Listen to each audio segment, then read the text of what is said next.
Hi, I'm Mahaz, an AI engineer. Last episode, PCA turned 50 features into a picture you could read. But clustering groups points. PCA compresses them. Both assume every point belongs somewhere. What about the one that doesn't? A single fraudulent transaction. One failing machine part.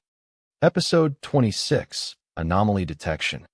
Finding the outliers, on purpose. One weird row gets smoothed out by an average of a million normal ones. K-means and discan group by similarity. They weren't built to flag rarity. PCA keeps the directions with the most variance. Outliers are rare, not big. Anomaly detection asks a different question entirely. How easily does this point stand alone? Here's the core idea behind IsolationForest. Randomly slice the space in half, again and again.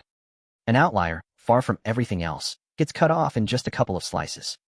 A normal point, buried in a dense cluster, takes 5 or more slices to isolate.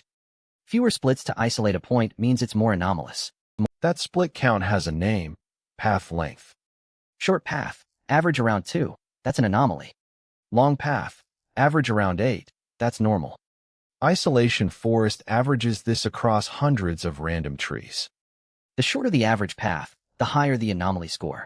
One-Class SVM takes a completely different approach.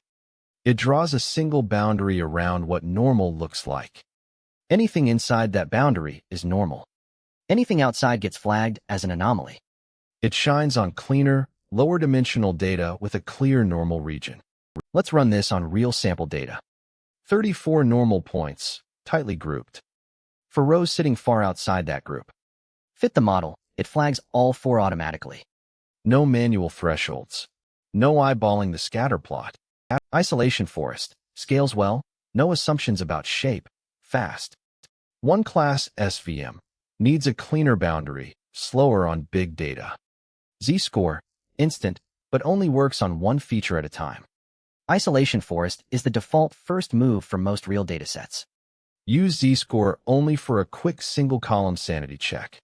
In code, it's one import and one guess, contamination. That's the expected fraction of anomalies in your data. Fit the model, then call predict. 1 means normal, -1 means flagged. If this helped, subscribe. Association rule mining is next. A few mistakes come up constantly here. Guessing contamination blindly. Check your domain's actual expected rate. Forgetting it's unsupervised.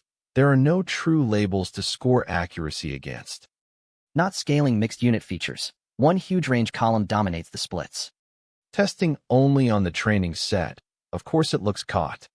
Ignoring context, a flag point might be a real event, not noise. Quick recap. Anomalies get averaged away by algorithms built to find groups.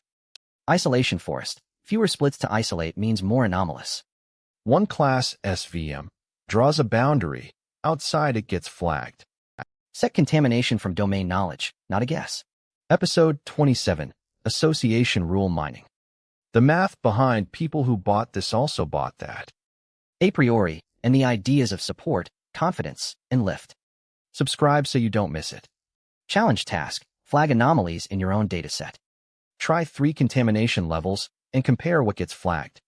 Solution in the repo. Clustering found where things belong. IsolationForest finds where they don't.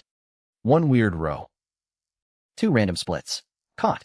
Episode 27, Association Rule Mining, drops next. Subscribe. Have you ever caught a real anomaly in your own data? Tell me below.